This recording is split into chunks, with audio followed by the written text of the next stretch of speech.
Well, hello everyone, and welcome back to a brand new episode of Camp Cryptid. I'm your host, Erica Fett. And first off, I'd like to start off with thanking everyone times a million for tuning in to the last episode all about the cryptids that turned out to be real. It was really fun doing an entire episode based on actual animals that exist that were once on the cryptid list, and also to kind of tie in a little bit of cryptids to Camp Cryptid. And it's always crazy to think about animals that seem so absolutely normal to us. But at one point, those stories of those animals were thought to be myths or even considered hoaxes at the time. So it's really fun to kind of dive into cryptids. I just love the idea of cryptids. I love the idea of all of these crazy animals maybe existing, maybe not existing. Who knows? But it's still fun to talk about and chat about. So thanks so much to everybody who tuned in for that episode. Also, I had an amazing time at Merry Krampus in Columbus, Ohio. I'm from Columbus, so getting to do local markets and talk to people at the Merry Krampus was so much fun. Some of you had amazing stories. You talked to me all about all of the crazy, cool hauntings around and all of the topics I should do in the future. So thank you all so much for stopping by and saying hi. And also, I'm so excited that everybody was so pumped about the cryptid camp cards. So thanks so much for everyone's just joy and happiness. It really, honestly, it brought so much life to me. So thank you so much. But so we're in the holiday season, right? It was Merry Krampus last weekend or the weekend before. And we are literally a week and a half out to Christmas, which is nuts. How is it already December? But I honestly, for the holidays, I wanted to have an episode dedicated to vampires since, Nosferatu is dropping on Christmas, which I'm so excited. My husband's taking me to see. I'm so happy. I'm that sarcophagus popcorn bucket is going to be mine. And I saw that they were actually doing a sarcophagus replica on the actual website where it's $20,000. Now that would be a really cool prop, but it's the price of a car, right? Like a normal car. So probably not in my future anytime soon, but hey, a girl can dream, right? I'm a huge Dracula fan. And so having anything to do with vampires and Nosferatu is just so cool. But I have been a lifelong fan of vampires, and anyone who knows me knows I am for sure 100% a vampire girl. I love me some werewolves, do not get me wrong. I am an equal opportunity for all monsters, but vampires are my thing.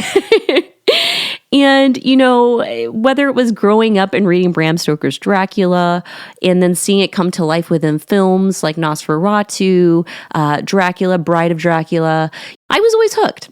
But as I got older, the thought of vampires kind of just always stuck with me. And with amazing shows like True Blood and Twilight and, Anne Rice, the stories of Anne Rice, how could you not be obsessed with vampires?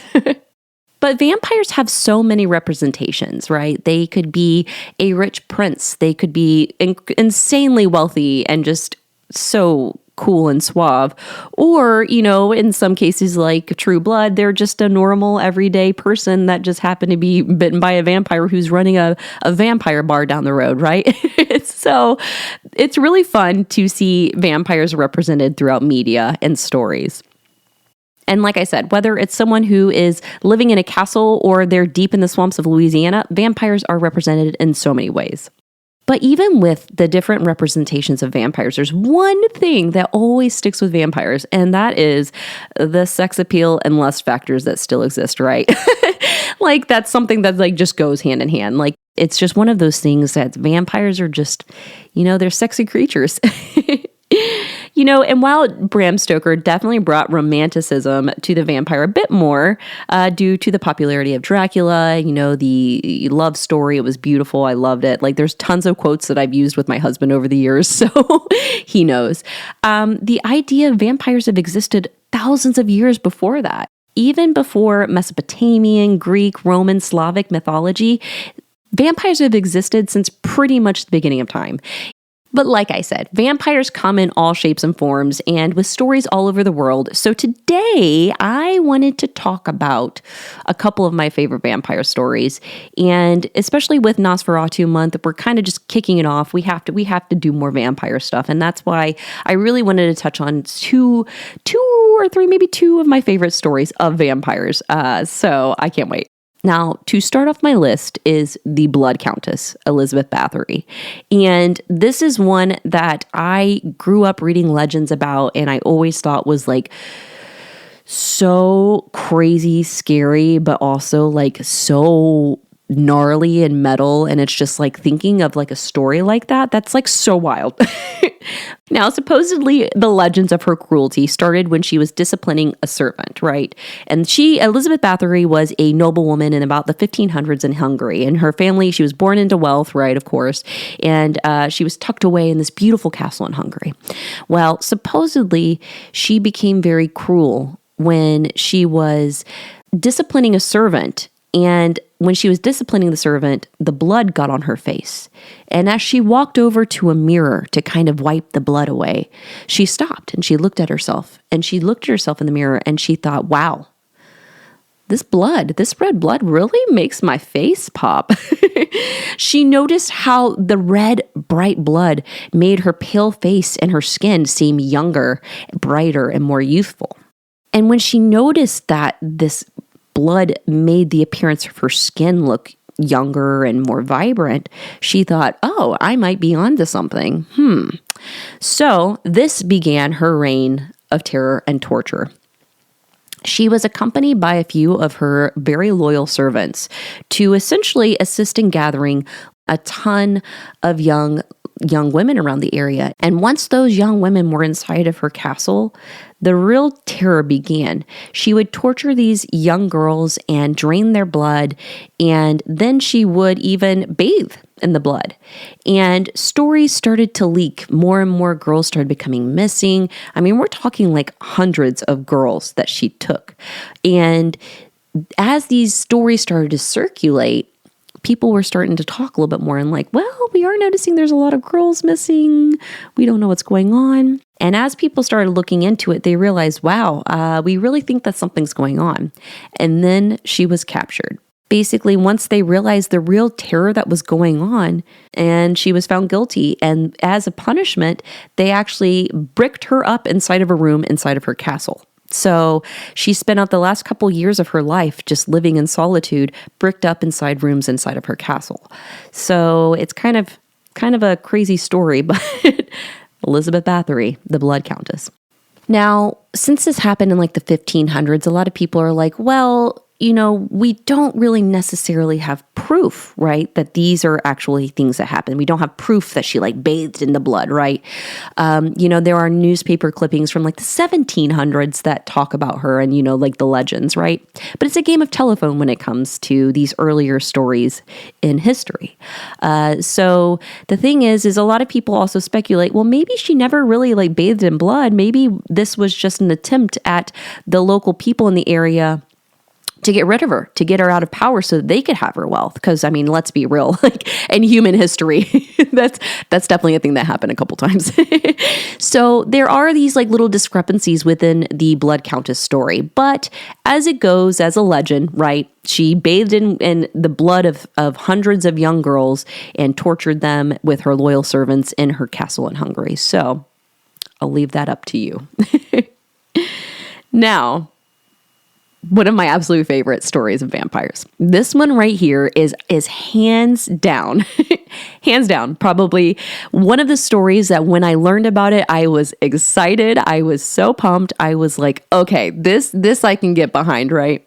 And that is the story of the Count of Saint Germain. So the Count of Saint Germain, or Jacques Saint Germain, which we'll get into later, is basically one of my favorite stories of any real life vampire. And it's got a bit of alchemy, it's got some magic, it's got mysticism, and it's got vampires.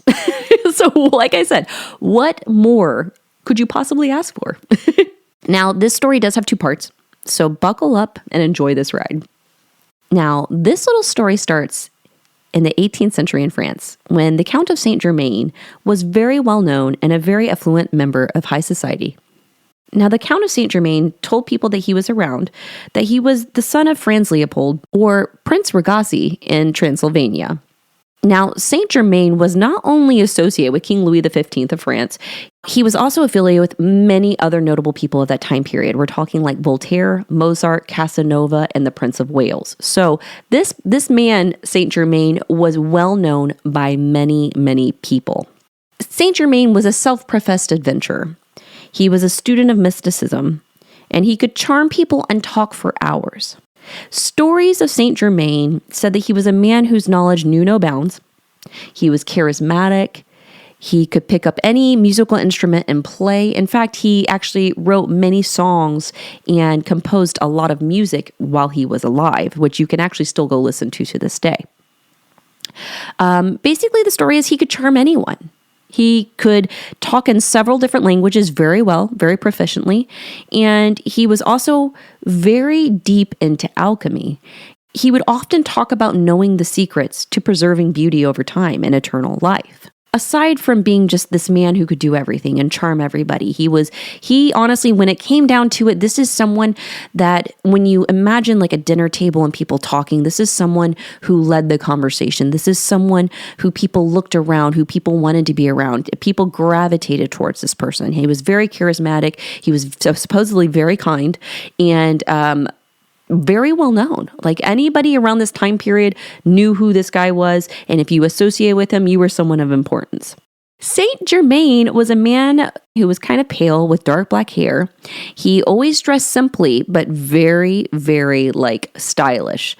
He always had expensive jewels on his fingers like diamonds. In fact, there was a story about how his belt or his shoe buckles had gems that were worth 200,000 francs at the time, which was a lot of money. So people noted that this man, he did dress simply, but he was always to the T. But here's where it gets a little bit more strange. He told people he was over 300 years old at one point. And many stories of Saint Germain over the years basically said that when people noted he would be talking about his stories at dinner, they would notice he would talk, but he would never eat with people. They never saw him eat. They never saw him drink. In fact, there's a quote that says that he ate no meat and drank no wine. And there are many accounts from many people around the period who talked about him who said this of him, that he never ate around people. No one ever saw this man eat. And another thing that's kind of weird and strange about Saint Germain is that he told people that he could summon spirits and he could summon supernatural beings and just have chats with them. He could basically summon them at any point and he could chat with them. So you got this layer of, this person who just has all of this knowledge. He's told people he's over 300 years old. He said he's the son of a Transylvanian prince, and he is just one of those people who just people like to be around. People gravitate towards him. He was incredibly suave, right? He was smooth. He was very creative. And he even, here's one of my favorite little tidbits of this. He even wrote a book called The Triangular Book of Saint Germain. And it's a manuscript, and it was written in code. And the book itself is actually shaped in a triangle. And if you look it up, it looks really cool. And that's also why this story is has so many different elements, because I'm literally trying to give you guys the condensed version of this, but I read an entire 300-page book on this man. And I was so entertained, and I just kept telling my husband oh my God, this, and I showed him the book, and I was trying to find copies of this book because I desperately want one. But there's this triangular book that he actually wrote that came with this little metal, I don't want to say compass, but it's a pendant almost that helps you. But basically, when people went to decode this book, it was the magical spells on how to gain treasure and how to give yourself eternal life. And it is definitely an interesting book. So I would highly recommend, if you get a second of your day, go look up the Triangular Manuscript of Saint Germain, and then tell me when you're listening to all of this weird stuff about him, tell me that this is not a cool story. I love this story, and I want everything Saint Germain because I'm obsessed. Okay, definitely go look at it because it's cool as hell. But anyways, so like I said, once they decoded this book that he wrote, it gives magical spells on how to have treasure and how to have eternal life, which is so strange. Also noted, he was a Freemason. So there's another little level of like fun, weird, like conspiracy stuff. Definitely this was someone who was in every aspect of the time of like secret societies. This man was in pretty much everything. So time goes on, right? Saint Germain is living his life. He's being a diplomat to the French court, Louis XV. He is traveling all around, doing all of these different types of being an ambassador to France. But since he was a diplomat at the time, and obviously these were times of very much political unrest in Europe, you have many revolutions, you have people unhappy with monarchies, you have different struggles for power, and he got caught up in a little bit of a crazy political scene back then, and he had to leave under a blank passport, basically, or they were going to arrest him. So basically, he left under this passport. He could travel safely under any name. And just to go real quick too, traveling under different names at the time, especially in Europe, wasn't something that was abnormal. A lot of people did it. He traveled around Europe for what seemed to be years before finding a spot around Germany where he stayed. And of course, he was surrounded by German royalty because Saint Germain. And this is also where he dabbled in a bit more Freemason stuff and the Illuminati before he supposedly died in 1784. But I say supposedly. Now, here's where it also gets weird, okay? So there are many sightings of him well after the early 1800s where people recalled seeing him 50 years earlier in different cities and him looking the same. Younger. There are also people who placed him, after they had seen him multiple times over the course of a century, placed him to being over 100 years old. There are many different diary entries as well from people who knew him. So even basically, having a diary back then and a journal was something that a lot of people practiced. It was just a way that they could document things. So a lot of these stories about Saint Germain are actually taken from actual diary entries of people who were in royalty, people who were in charge, commanders, people in the military. So we have a lot of documentation that he actually existed. In fact, there's actual newspaper articles that actually mention him and almost getting arrested because people thought he was a spy at one point. So we know that Saint Germain absolutely existed. There's no doubt in our minds this is a man who did exist. But who he was and if he was this man of magic and mystery is the question, right? We know this was a man who we don't really know where he came from. We just know that he says he was the son of a prince in Transylvania. So of course you add Transylvania in there, it automatically gets creepy, right? But we also know that this is someone who was well-versed. He was wealthy. He could afford to learn all of these things. He could afford to travel. He could afford to buy nice things and be around royalty, because this isn't like this is someone who could just go up to royalty and fit in. No, this is someone who obviously fit into many different royal families. So we have actually stories from diaries from even Marie Antoinette before she was executed, basically where there were stories that after he died, he was basically corresponding with members of her court, warning them of the inevitable, fate of the French monarchy. And there are stories of him basically coming and warning them, even after he died, which people were like, how is he contacting people he's supposedly dead? He was even noted after his death to attend some Masonic gatherings where he was even documented as attending. So if you go to these logs of Masonic gatherings after he passed away, it notes him being there. So this was someone who was very well known, like I said, amongst the Masons and the aristocracy at the time. So this is someone who wouldn't have been confused. And this is someone also who, he had a reputation. People knew exactly who he was right when he walked into a room because of this reputation that preceded him. So it would have been very hard for people at the time, especially knowing how involved he was in these little circles, to mistake him or to mistake someone else for him, especially when logging his attendance at these things. So there's also like weird conversations that people noted in their journals where they said that they talked to Saint Germain and he would tell them like, you won't see me again for another 85 years, or I'm going to the Himalayas, I need to rest for a while, or it was really weird. There's even a thing where he was supposedly meeting with a girl in a chapel after he passed away, and there was only one way to get into this chapel, and as the girl left after meeting with Saint Germain, she asked her carriage driver, oh, did you see him? He said, no one's left.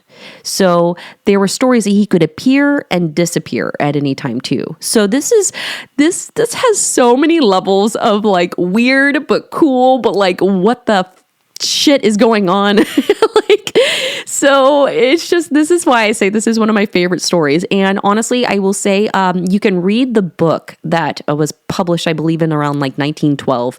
It's got all of the diary entries. It's got correspondence between other members of other societies referring to him. So it is definitely something that you should probably, if you are intrigued by this story, you want to read more about Saint Germain, I definitely recommend it. So I'll make sure to post it in the Camp Cryptid Reddit so you guys can read it, because I believe you can read it for free, because that's what I did. I was like, I'm pretty sure I actually have a copy of the book and I could not find it.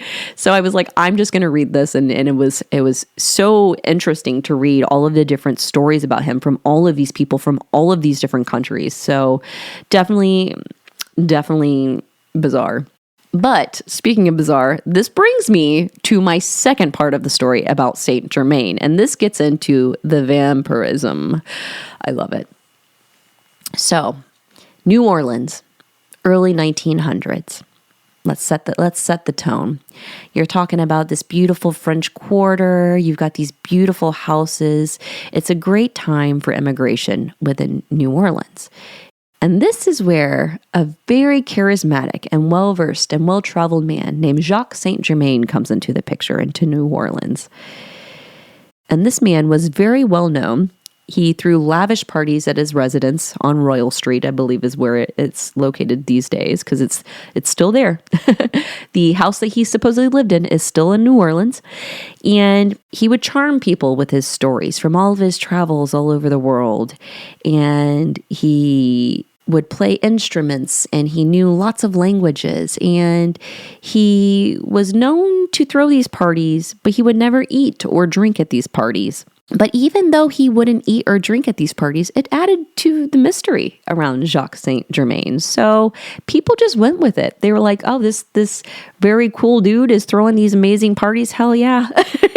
So people didn't question it. People just went with it. This was a time of, people just living it up, right? But that was until one night, a girl showed up at the hospital after saying she jumped from a balcony from Saint Germain's home. And when asked why she would jump from the balcony, she said, he tried to bite my neck. So she's like, in order to escape, I jumped from the balcony, and that's when I was brought into the hospital. Now, when she told the local authorities that, he tried to assault her, they were like, oh, I don't know, we'll go talk to Saint Germain. Because of course, since he threw these parties and, members of the police force probably knew him, they just showed up and they were like, hey, Jacques, so we had this story about a girl who said that you tried to bite her and she fell from your balcony and she's in the hospital right now. Well, Jacques, being, the suave person he is, he said, listen, total misunderstanding. Listen, I'm really busy right now, but if you guys come back, I'll be happy to talk about anything, clear this misunderstanding up. No biggie, just show up later. We'll get it handled. So the police, knowing Jacques Saint Germain, they were like, oh, okay, no problem. We'll show up later, right? We'll come back. We'll get this figured out. Well, when the cops came back to have, a further conversation about this, everything in the residence was gone. There was no trace of Jacques Saint Germain. He had left the city, and the only thing that was left in the house was a bottle of wine. And when the cops decided, they were like, oh, let's taste this fancy wine, right? Like, okay, he left us some wine. They realized that the wine was mixed with human blood. Vampires. The crazy thing about Jacques Saint Germain is that when he was telling his stories, he told people that he was a Count of Saint Germain. He told people that was him and he was just in New Orleans now. So there's a second layer to this story of him living longer and showing up, 85 years later, like he told people he would. We're talking like it was around the same period that he told people he would reappear. And we also know that traveling under a different name wasn't something that was uncommon back then. It is a little peculiar that, Jacques Saint Germain says that he was the Count of Saint Germain. He has the same look. He's someone who was very well versed in speaking different languages. He was someone who basically just people gravitated towards, even in New Orleans. I mean, this guy was rocking it out no matter where he went. So it is really cool that he could just basically lead a conversation, and he would never eat with people. He would just kind of be around the dinner table having banter with people. He would never eat, never drink. So I think that is very, very interesting. Now, his presence in New Orleans isn't really completely proven, though, I will say. I do know that I have tried numerous times to look, scour like newspapers.com, looking for different information about him. You would think if this is someone who was like very well known, right, in New Orleans, and he just showed up and started throwing parties and was like a high member of society, and then all of a sudden this like, I don't want to say like incident with him happens where a girl falls out of his balcony, says he like assaulted her, and then he just leaves. You would think that would be something that would be like very like, talked about in the newspaper or something to that extent. But I could not find much. And I know some people have tried to find information about the people who owned the house that he supposedly lived at, and there's no documentation of him ever owning the house. To my knowledge.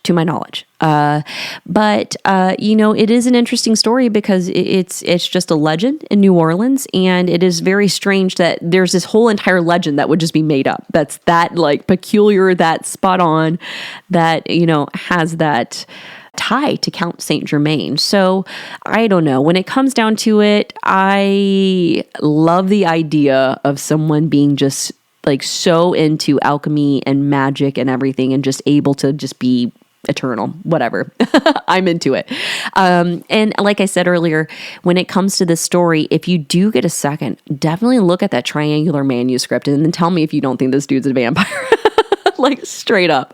I just think this story is one of my favorites. I just love this story. And honestly, like I said, this is someone, we do know the Count of Saint Germain existed. We do know that he was affiliated with Louis XV. We know that he was associated with the monarchy. We know that he was associated with many people of high importance back then. So this is someone who had the means to travel. He had the means to get over to whatever country he needed to go to. This is someone who basically had friends in all different types of places. And if he showed up in New Orleans and assumed a different name under Jacques Saint Germain, that's a mystery. And I think it's a really cool mystery. But this is one mystery that I think that is like really fun. And like I said, if you get a second today, after you listen to this and you want to read more into it, I definitely recommend reading into it because this is a really cool story. It's some crazy stuff. But honestly, like if you are into like cool stories and you just need something to occupy your afternoon,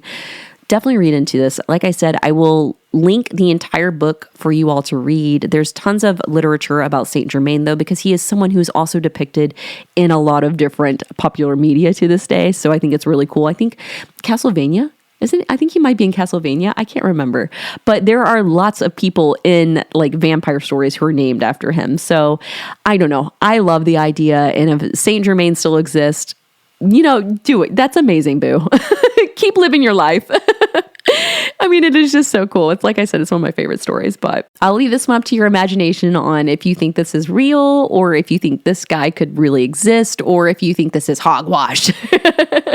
I love vampire stories. And the fact that there's like this story in New Orleans, 100%, which honestly, like I went to New Orleans a few years ago, prior to COVID, and I did the ghost tour and they talked about Saint Germain and you got to walk in front of the house that he supposedly lived at. And there's balconies. Yeah, for sure. Like, so, okay, that's true. But they, there's different variations to the stories too, because over time, obviously, since it's not like super well documented, there's no way to actually prove, a certain story is the way it went down. But yeah, it is. if you go to New Orleans, I 100% recommend being a tourist 100% and doing one of the ghost tours, because there's a lot of little tidbits of vampires in New Orleans. Like there's a vampire tree where a guy was buried under it. They started seeing him. I don't know. It's really cool. New Orleans is like the hub for vampires. We all know that from, Interview with a Vampire, and it's just got a vampire feel to it. Totally. Like when you're walking around, you're like, okay, if I was a vampire, I would go to New Orleans 100%. Which is also like why I love True Blood, because it's not in New Orleans. I think it's still set in Louisiana, but it's, the Southern girl in me is like, yes, I love this. Count Saint Germain. I hope you guys enjoyed it. That's probably like my favorite vampire story. And like I said, this one is like mixed with reality and a little bit of like mystery. So it's like, what wouldn't you love about a vampire mystery, right? If this really happened, this is wild. And if anybody can find, here's the thing, listening, if anybody's like a sleuth and can find anything about him, I bow to you, because that would be amazing. I love this story. This is one of my favorites. And like I said, I've been trying to get my hands on one of these triangular manuscripts, because like I'm a book collector, and like this would be like a cornerstone of my books. I need it. If anybody has an extra triangular manuscript, just send it to me. But yeah, so I hope you guys enjoyed the little story of Count of Saint Germain and the Blood Countess. Like I said, I don't know if, I should have looked this up, and I'm so sorry I wasn't more prepared. But I should have looked up if you can go to Hungary and visit her castle, Elizabeth Bathory's castle. Because if you could still go visit that castle to this day, that might be kind of a cool, weird, scary thing to go do. Oh, also, little side note, one real cool thing that I realized. So you know how you're supposed to like kill vampires with a stake, right? With like wood. Supposedly, you can't just use any wood. It's like a specific type of wood. So there's a couple different types of wood. I want to say one was like hawthorn. I can't remember the other one. But yeah, that's the only way you could supposedly kill a vampire back in those days, is to have that specific type of wood. Because I never realized that. So I thought that was a cool little tidbit about vampires. You got to have a specific type of wood. I don't know. So to round off my vampire episode, I hope you all enjoyed it. I tried to set a little bit of my vampire stuff here, although I do have behind me right here, I have like my entire Bram Stoker's Dracula collection. I have like everything Bram Stoker. I literally, everything from that movie that I could get my hands on is mine. The problem is I have like this obsessive personality when it comes to having toys. I just feel like if it has to do with what I'm interested in, I buy like everything I can find. It's like my husband and I, side note, are like obsessed with Smeargle, because it's a beagle in Pokemon, and he and I have like every single Smeargle card. We like literally go on eBay. Do we have that one? And then it just adds to our beagle collection of Smeargle. So, but yeah, I'll have to do an entire like little side thing for Patreon about my entire Dracula collection, because it's pretty awesome. I have some pretty cool books that are like kind of rare when it comes to Bram Stoker's Dracula, down to like the costuming books and everything. It's like it's my heart. I love that movie so much. But that's also probably why I'm super into vampires, because that movie came out when I was what? Oh my gosh, was that 91? I was maybe like 6 or 7, 8 years old when that came out. And just down to the costuming, the story, everything, the score, everything in that movie is like my favorite. I do not care. You cannot talk any bad about that movie, because it is like my favorite. Oh, so good. But yeah. Speaking of movies though, I did end up watching The Substance, which I thought was so good. I told my husband, I was like, listen, I have to do my end of 2024, all of my thriller, horror, sci-fi, TV shows, everything, like the recap. And I was like, I got a list of movies I still have to watch. And it's like, we got to get on this. And I had heard so many great things about The Substance, and I loved Demi Moore. And I was like, let's do it. And we both really enjoyed it. I thought it was so good. To me, it kind of had like elements of The Fly in it. I don't know why. I think that probably because of the end, but I really enjoyed it. I think The Substance is the only thing I've really watched recently. So I've been really bad. Like I said, I still have like a handful of movies I have to watch that are from 2024. I know I still need to watch Heretic. I need to watch Werewolves, which I was going to do a werewolf episode this month too, with werewolves coming out. So I need to do another werewolves episode because you all know I love werewolves too. So let's see. I know I'm going to go see Nosferatu. So I'm excited about that because also I love costuming. It's like one of my favorite things. If I had more time to actually sew, I would sew so much stuff. But I love costuming. So being able to see just these time period pieces, I'm like, yes, oh, my heart. So with that being said, I do plan on doing a Christmas episode, so I'm very excited about that. So stay tuned for that. And then I also plan on doing on January 1st, because it lands on a Wednesday, so perfect. I'm going to be doing my 2024 horror, thriller, and TV show recap for the entire year on my favorites of the year. There have been so many good ones, and I am so excited to just chat about how many great movies dropped this year. I was so excited. This year was a great year for horror. I mean, whether it was Late Night for the Devil, The First Omen, so many good movies. I loved The First Omen. I'm a huge like demon girl, so I love that. That's kind of like my schedule for the rest of the year and going into the new year, because I can't believe it's already going to be January. Like, what is going on, y'all? I'm like so confused on how time is flying. Like, what? But yeah, I hope y'all enjoyed my little recap of two of my favorite vampires or people associated with vampirism, Blood Countess Elizabeth Bathory, and then Count of Saint Germain. You can't go wrong with the Count of Saint Germain, and I hope y'all enjoyed it. And I hope this inspired y'all to go find some cool vampire stories, and then maybe inspire me to tell more vampire stories, because I could do like an entire season just on vampires, and I'm so sorry that I'm so corny, but this is who I am. But yeah, other than that, I hope y'all are having an amazing, amazing holiday season. I hope wherever you are in this world, you are staying warm and you are cozy and cuddly and getting lots of good food and drinking some apple cider and staying warm and cozy for the holidays. And here at Camp Cryptid, I'm always wishing y'all the best and happiest times. And I really want to thank y'all so much for allowing me to just sit here and chat about the weirdness that is Count of Saint Germain and Elizabeth Bathory. I really get excited to actually like have a reason to be like, no, I have to read this book on him. Like, this is my work. I have to. It's just really fun. And it really, honestly, it gives me such a break from like the stresses of life. And like I said, thanks again to everybody so much for stopping by the Merry Krampus. It was amazing to see everybody, and I can't wait to do more events in 2025. I know right now I'm working on C2E2 in Chicago. I have Loveland Frogman Festival that I'll actually be a speaker at. So if you're into cryptids, Loveland Frogman Festival here, that's probably about 20 minutes outside of Cincinnati. I'll be a speaker at that. So I can't wait to chat about the world of podcasting and paranormal stuff. So I'm really excited about that.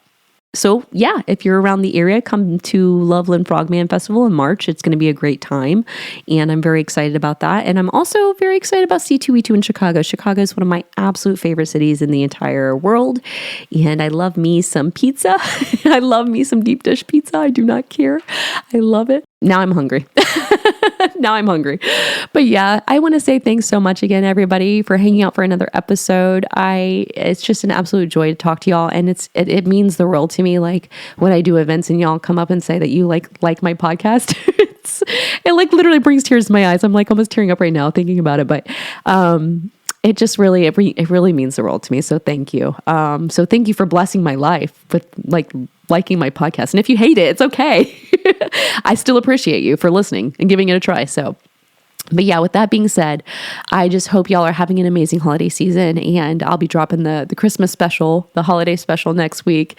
And I want to thank you all so much for being just the best damn campers in the world. So thank you. It's so awesome.